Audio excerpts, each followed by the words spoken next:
Salve, salve! Seja bem-vindo ao segundo Capa Dura, programa para poder falar de clássicos da literatura, coisas boas que às vezes não tá na sua lista de leitura aí.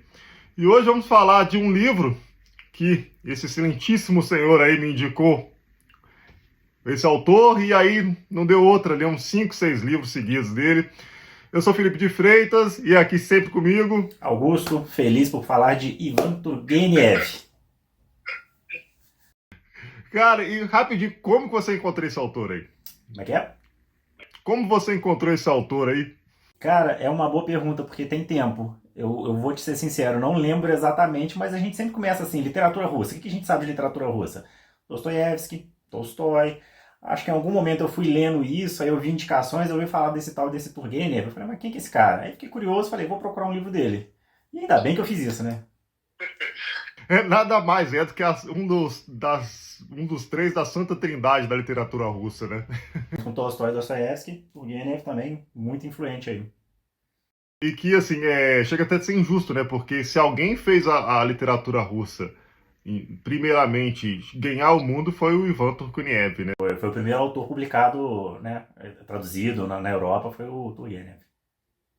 Então, só para aproveitar o embalo, ó, a gente está falando de um autor que no meados do século XIX, ele começou, então, a publicar uma série de livros e de contos, né? E retratando a Rússia. E ele tinha uma visão bem interessante da Rússia, né? Porque ele teve educação de outros países da Europa, né? Então ele tinha uma visão de mundo além da própria Rússia, né? E também tinha um pouco de crítica quanto ao próprio sistema da Rússia, que era governado por czares, né? Então você tinha uma hierarquia muito bem definida. E a Rússia não permitia, às vezes, uma movimentação social ou, às vezes, até uma grande mudança na vida da pessoa, né? Então, quando um russo, eu li essa frase e gostei muito, quando um russo ele não pode modificar o que sobra para ele, então é refletir sobre si próprio, né? Então a gente vê esse russo refletindo sobre si nas obras do Ivan Turgenev, não é isso? Exatamente, eu acho que os personagens dele tem muito essa autocomiseração, essa reflexão, essa ruminação, tem muito disso sim. Mas essa questão toda, né, que você falou, é porque ele tinha também uma percepção muito aguçada do momento que ele estava vivendo. Ele conseguia captar exatamente a sociedade e de forma muito rápida já colocar aquilo na literatura. E a literatura russa, né, vale mencionar que era uma coisa muito forte para eles na época. Era uma forma de propagar ideias, né, de disseminar ideias, era muito forte. E ele já captava tudo que estava acontecendo e já jogava dentro do contexto dos livros dele. Isso é muito legal, porque eu lembro sempre assim, que é o conceito de Idade Média. O conceito de Idade Média ele surgiu depois da Idade Média. Ninguém que estava na Idade Média sabia que estava vivendo na Idade Média. O Ivan Turgenev, assim, não é um período histórico, né? Mas ele é alguém que sabia que ele estava vivendo em um período específico e sabia retratar isso na obra, como você mesmo falou, né? Então, ser mais... desculpa, pode ir lá, ser mais delonga nada. Não, e justamente entrando nessa, né, de ter percebido isso, que ele traz para o centro da literatura dele essa percepção do homem russo daquele momento, que é o que ele vai chamar de homem supérfluo, né? Que é esse homem que ele tem conhecimento, é muito culto, muito inteligente, mas ele está deslocado, ele é o homem da inação, ele é o homem que, por mais que ele tenha conhecimento das coisas, por mais que ele saiba o que ele pode fazer para mudar a realidade da Rússia, por mais que ele tenha visto outras realidades, ele não faz absolutamente nada. Ele é o homem da inação. E isso daí por quê? Por que a gente conhece esse homem supérfluo? Que é uma coisa bem interessante também, né? Que ele criou, né? E vamos para sua listinha de livros dele, essa pilha gigante aí. Vamos seguindo por ordem cronológica, que é interessante como você vê o próprio desenvolvimento da mente do autor, né? Sturgenev. É engraçado, né? Porque você pega uma pilha e eu pego isso. Só para conceituar um pouquinho para a gente entender o que é. Ó, o primeiro livro dele é esse aqui: Diários de um Homem Supérfluo. E esse homem supérfluo ele existe nesse conceito da Rússia, só um conceito histórico aqui, que na época, no final das guerras napoleônicas ali, em 1812, o czar, acho que Nicolau I, ele manda uma marcha para Paris. Os russos vão marchando em direção a Paris. E nisso eles percebem como que a terra deles está atrasada, né? Como a grande fazenda da Rússia, né? Tá tudo assim muito aquém do que tem na Europa, por exemplo. Eles estão muito para trás. Eles ainda estão no regime de servidão. Então, assim, voltam esses homens depois instruídos, eles vão estudar fora, e eles vão se tornando essas pessoas com instrução, mas ao mesmo tempo também com essa inação, porque eles não conseguem mudar o sistema. Eles até têm uma revolta muito famosa, a revolta decembrista, 1825, e são reprimidos, e aí cria-se essa geração, né? Que são os filhos desses homens que viram e estudaram, são os homens supérfluos. E o primeiro livrinho dele, né? Um livro muito bacana para começar, né? Curto, né, também. Eu gosto de começar com um autor novo com um livro pequeno, né? Pra se, ver se gosta, né? Aqui é o primeiro desenvolvimento desse personagem, que é o centro da literatura dele, e é um dos bons para começar. Eu vou indicar um outro que eu acho bem melhor para começar, que é bem mais fluido, e depois também a gente vai falar de um outro que a gente tem a presença maior desse homem supérfluo. Depois do Diário de Homem Supérfluo, a gente tem esse daqui, ó. Esse eu não li. Esse é um livro Tá na lista. que eu tô te enchendo o saco para ler já tem um tempo. Aí, Memórias de um Caçador é uma coletânea de contos, né? E essa coletânea de contos dele é muito interessante, porque ele escreveu esse livro basicamente a 2.500 quilômetros da Rússia. Praticamente todo o livro foi escrito enquanto ele estava na Europa. Só que a percepção dele da Rússia, igual a gente falou aqui, é muito aguçada. Ele tem por ter sido criado no campo também, né? Ele tem uma habilidade de descrever paisagens, que é uma coisa assim, uma das coisas que eu mais gosto nele é ficar lendo os livros dele, e essa descrição da paisagem dele é fenomenal. Fora É lindo. como ele retratava o Mujik, como que era o sistema, como que era a servidão. E esse livro aí rendeu para ele um tempinho na prisão também, né? Não, isso é legal demais, né? Pô, a gente tá. Ele era amigo de outra pessoa também que teve que ser exilada, né? Que ele foi amigo do Vitor Hugo, né? Você tá falando de Napoleão. É outro exilado também, né? E é baseado também na experiência dele de caçador, né? Sim, sim, é. Apesar de que de caça nesse livro aqui a gente não vê nada, não. O caçador ele é como o fio condutor para a narrativa. Ele tá indo lá, mas o que ele vai te contar? É a história do fulano de tal, é a história do Mujica, é a história do senhor de engenho lá, como se fosse. Ele vai, né, discutindo essas histórias aí, você vai vendo como que funcionava o sistema, e ele é uma crítica, né? Que quando isso chega no grande público e o Tsar vê que merda que foi feita, né? Ele recebe um mês de prisão e mais um ano em prisão domiciliar por causa disso, né? É que os mujiks era a base da pirâmide, né? Um senhor feudal, vamos traduzir assim, ele tinha uma série de servos chamados mujiks, assim, e as torturas comia solta, né? Condições miseráveis mesmo que as pessoas, que esses mujiks viviam, né? E ele denuncia, né? Denuncia e começa a fazer uma pressão política para a Rússia poder mudar, né? Nesse sentido. Ele é bem politizado. Esse livro aqui tem muito disso, tem um conto muito bonito, Relíquia Viva, que é, nossa, fenomenal. Tem um conto, eu não vou me alongar muito não, mas tem um conto muito bacana do cara com o cavalo dele, que, poxa, a vontade de contar o conto todo, mas só para ter uma ideia, o cara, ele, depois a gente vai entrar em mais detalhes, mas Turgonien sempre teve problema com relações ali e tal, aí o personagem dele foi traído, perdeu a mulher. Aí o que acontece? Aparece um cavalo na vida dele, um cara dá de presente um cavalo pra vida dele, ele fica apaixonado no cavalo. O que acontece? Alguém vai e rouba o cavalo dele. O que ele vai fazer? Ele vai numa jornada de 2 anos atrás desse cavalo. Porque era o cavalo perfeito, era como se fosse o Buell de Red Dead Redemption. Era um cavalo assim, corajoso, perfeito cavalo. E o cara fascinado com o cavalo. Quando ele traz o cavalo de volta 2 anos depois, começa aquela coisa na cabeça dele. Mas será que é esse mesmo cavalo? Eu acho que não é esse cavalo. E é legal que é uma metáfora também de como que o tempo passa, as coisas não são mais as mesmas, as pessoas não são mais as mesmas. Então, assim, é muito legal. Um conto muito bom, muito divertido. Interessante, já me ganhou. Aí depois a gente tem esse daqui, ó. Rudin. Rudin, que você leu recente, né? Aqui, ó. A gente vai falar um pouco depois dessa questão do Kindle, mas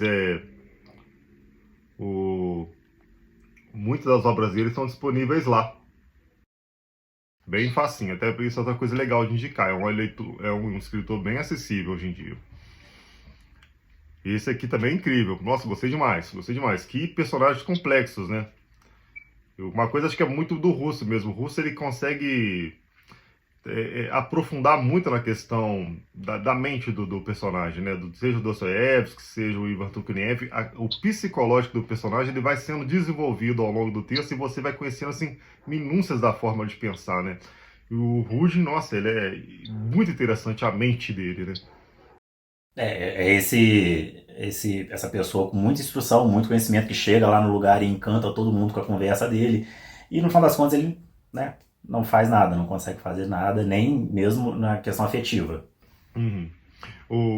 Que é também um pouco do próprio autor, né? Eu fico com a impressão que ele está um pouco se criticando também o próprio autor, porque ele é essa pessoa estudada, cheia de ideias também, né? Fazia parte dessa geração, né? Ele fazia, exato, ele está se criticando um pouco a própria geração e ele mesmo. Eu li uma outra coisa muito legal, que o próprio Ivan Turgenev estaria comparando os personagens Don Quixote e o Hamlet. Ele Sim. fala que o Hamlet seria o personagem mais do inativo. Pensa muito e age pouco, né? E o Don Quixote é aquela pessoa que age por impulso. Vai falhar, vai errar, mas pelo menos ele teve essa intenção de agir, né?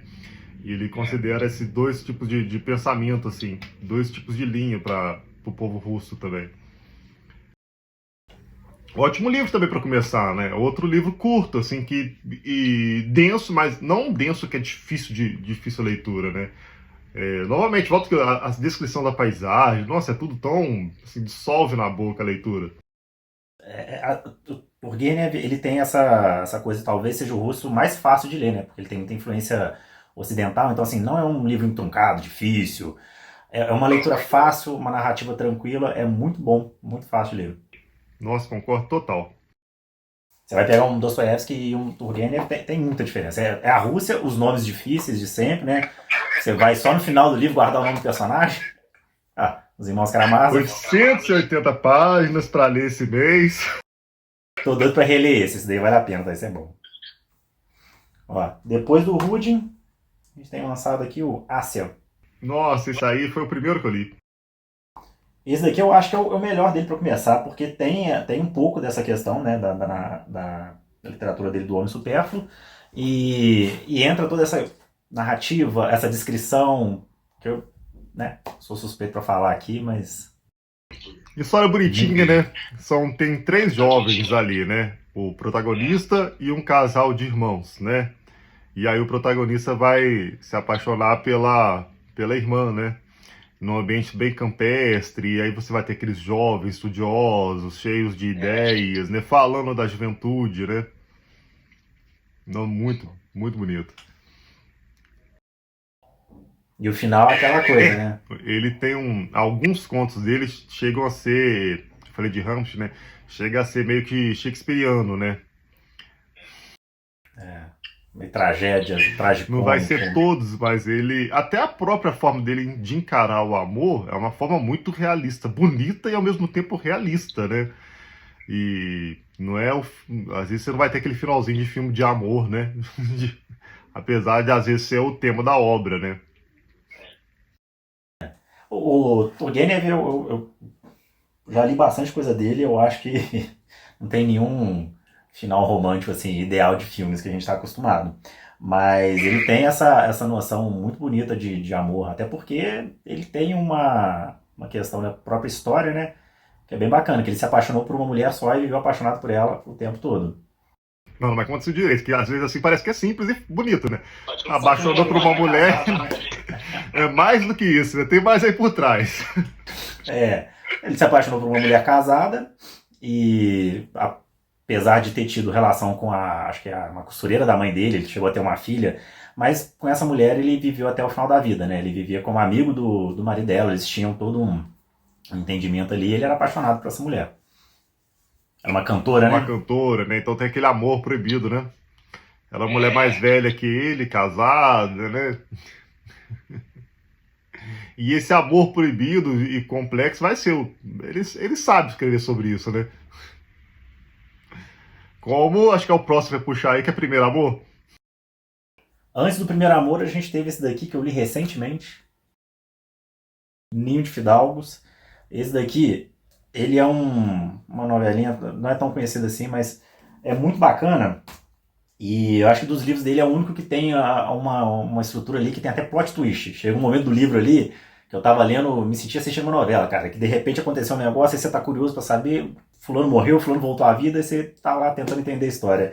Mas muito bacana também a história de um homem mais velho, que se apaixona por uma menina mais nova, tem aquele conflito de gerações, que ele vai pegar isso mais pra frente no Pais e Filhos, mas já tem aquele conflito de gerações do cara que queria separar da mulher porque ele foi traído por ela, mas aí ele vê que a outra menina totalmente religiosa, e na Rússia naquela época separar não era uma coisa assim tão, né, não era uma coisa simples.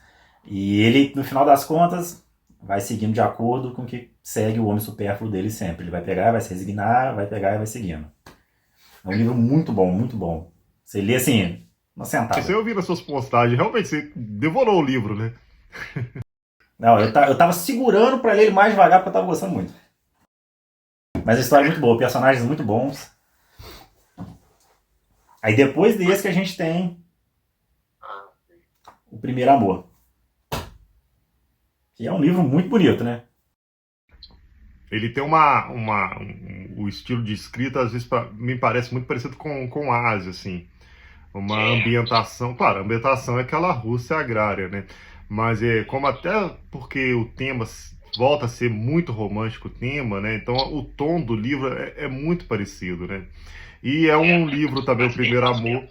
O Primeiro Amor é baseado também, dizem as más línguas, a fofoquinha, né? Que seria baseado também na, na história de vida dele, né? Esse garoto que se apaixona por uma mulher um pouquinho mais velha, mas tipo assim, ele tem 16 e ela tem um 22. Não é tão grande a diferença, mas essa faixa etária conta muito, né? O 16 para 22 anos. A menina é um pouquinho mais velha, mas ele é muito criança e ela está despertando interesse de homens mais velhos. E você vai ter então essa mulher descendente de uma nobreza rússia, né? Tendo todo um séquito de homens ali no joguinho dela, né? Quem nunca? Tem aquele joguinho que lá funcionava assim, né? Era uma casa de campo, uma dacha que eles chamavam. Aí iam as pessoas para tomar chá no samovar e ficar conversando, filosofando, discutindo política. E ela fazendo joguinhos para ver quem que ia beijar a mãozinha dela, quem que ia beijar o pezinho dela. Colocando todo mundo ali de, né? Mas muito interessante. E no final dessa história tem uma reviravolta muito bacana, né?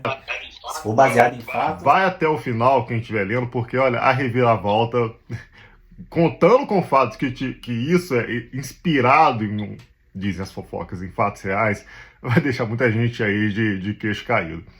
E ótimo também, mais um livro pequenininho, assim, para gostar, para gostar do autor mesmo.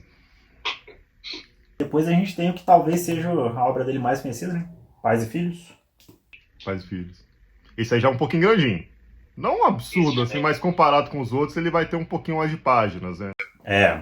E aqui já é uma narrativa dele onde ele vai entrar mais nesse conflito de gerações, né? Que ele vai pegar o homem supérfluo dos anos 40 ali, e o que estava começando a surgir, que ele inclusive nomeou, né? Que são os nihilistas, que é o pessoal da década de 60. É isso. Que já é outra geração. É, Ele trabalha muito a questão geracional. E não só somente a geração da Rússia, porque a gente traz também para a nossa vida essa questão de, olha, como é que uma geração vai criticar a outra, né? os desentendimentos, pais e filhos ali, o modo de pensar. E esse livro aqui também ele saiu quase ali junto com o que estava acontecendo, né? Que era o fim da servidão. Aí você vai ter esses niilistas que vai criticar a geração passada, que ele mesmo escreveu. Na verdade, os niilistas estariam criticando a geração do próprio autor, né? Que seriam pessoas ali altamente questionadoras, e altamente questionadora com a própria Rússia, né? E aí volta ele a ser politizado, porque ele está criticando também o próprio modelo que está existindo até hoje na Rússia, né? É bem legal isso. E só assim, dando um pequeno salto, né? Esse questionamento de que a Rússia está atrasada, que precisa se fazer mudanças, lá em 1917 vai contribuir para uma geração de pessoas politizadas que vai fazer a Revolução Russa, né? Porque a Rússia está indo para a Primeira Guerra Mundial para morrer. O pessoal não tem nem arma. Entraram para tomar uma camaçada de pau, né? Os inimigos falavam, né? Que a Rússia não tinha nada, não tinha bota, não tinha pólvora, não tinha arma, só tinha gente para queimar, só tinha soldado. Só tinha gente, é o que tinha. E aí pesa, né? E isso que é legal, porque Eles é devem uma estar pessoa que fez atrasados. muita diferença no mundo. Ele pesou para criar uma geração de pessoas que ia fazer a diferença, né? E esse foi o último que eu acho que eu li dele. Foi Eu li mais dois ainda, que esse daqui, né? O Rei Lear da Steppe, que é uma. Como se fosse um cover que o Turgenev faz de Shakespeare, né? Que ele escreve o próprio Rei Lear dele, que é muito bacana, muito interessante também. Por último que eu li dele, esse daqui, que saiu no ano da morte dele, o Clara Millet, que é uma novelinha também de garoto conhece garota, se apaixona, coisas acontecem. Sem dar muito spoiler, né? Mas, enfim. Cara, é assim, para você, por que ler Ivan Turgenev, assim? A questão que a gente pode pensar é assim, Turgenev é um clássico, e é uma literatura clássica, e o que faz ser relevante até hoje, que ainda tem diálogo com o que acontece hoje em dia. Na minha percepção, lendo esses livros, eu facilmente consigo identificar homens supérfluos dos dias de hoje. Hoje a gente vive muito na inação, cheio de ideias, cheio de discussões na internet, muitas elucubrações, pensando muitas coisas, e a gente não faz nada. A gente está lá totalmente amortizado pelos aplicativos, pelas redes sociais, O revolucionário do TikTok, né? revolucionários do TikTok. Então faz um diálogo muito bom. Essa questão do afeto é universal, né? Então, assim, eu acho que sempre é interessante a gente ler em determinados momentos da vida. Não sei, talvez você jovem que teve a sua namorada roubada pelo seu pai, levou um chifre, foi chifrado por um rapaz francês, aí você vai achar um diálogo bacana ali. Não, assim. E, ó, outra coisa assim que eu penso, ele agrada muitas gerações de leitores, porque quando ele vai falar do romance, ele vai falar de um tipo de romance que a gente está vendo até muito sendo publicado hoje em dia, desses romances complicados, né? Ele trata dessas questões, né? Ele também, como eu estava falando, ele é importantíssimo para a literatura, né? Como a gente falou no começo do vídeo, ele vai mostrar para o mundo que existe uma literatura russa de altíssima qualidade, né? Então esse cara que era tinha o Dostoiévski, que tinha implicância com ele, né? Tinha uma brincadeira que ele nunca trabalhou, né? Então os Dostoiévski, pelo menos assim, trabalhou escrita, né? Ele foi assim para abastado. O Dostoiévski falava assim, olha, se eu fosse abastado igual ele, eu escrevia até melhor, porque o Dostoiévski tinha que escrever para pagar boleto, né? E o Levi Tolstói também tinha uma certa implicância com ele, né? Tinha essa questão, né? Que você falou que o Dostoiévski dizia que ele via uma Rússia de fora, né? Ele enxergava a Rússia através de um telescópio, Dostoiévski dizia. E ele, né, rebatia, né? Por isso que eu enxergo tão bem. Mas Então a gente tá falando de um cara que, assim, politicamente é presente, escreve romances, assim, do lado romântico, muito bem escrito. relevante na literatura, e você vê que ele tinha um amor pela nação mesmo, pelas próprias descrições que ele faz da estepe russa. Você vê como que ele era apaixonado pelaquela natureza, pelo aquele povo. É muito bacana e muito relevante. Acho que só para citar, acho que os meus motivos hoje em dia para ler seria o seguinte: altamente fácil de ler, tem livros dele, contos, né, romances, que não chega a 100 páginas. Muitos dos livros dele estão disponíveis no Kindle, sobretudo no Kindle Unlimited, tem muita coisa boa dele disponível, então para quem assina, tá lá, é só clicar. E não tem como, acho que é difícil alguém ler e não gostar.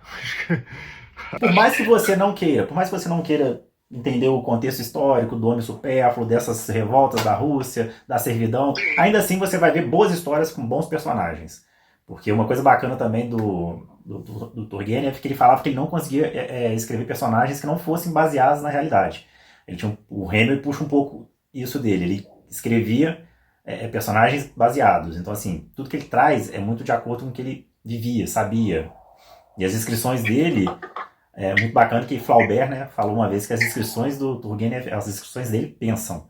E você vê que a descrição dele é muito assim, você consegue imaginar aquele lugar, não é aquela coisa carregada, pesada, é uma coisa fluida, bonita, gostosa, que você vai indo, você vai desdobrando aquilo na sua cabeça, é muito bacana. E quando você vê, lê o livro. Olha, então é isso. Vamos deixar toda a lista de livros ali nos comentários para poder ler, nessa ordem cronológica de preferência, né? E em breve um novo vídeo com outro autor. Espero que vocês estejam gostando. E depois fale quem leu aí alguma coisa do Ivan Turgenev ou ficou com vontade de ler, escreva nos comentários aí. E é isso, obrigado. Em pouco tempo estamos de volta. Aí, leiam Turgenev, muito bom. Isso. Valeu!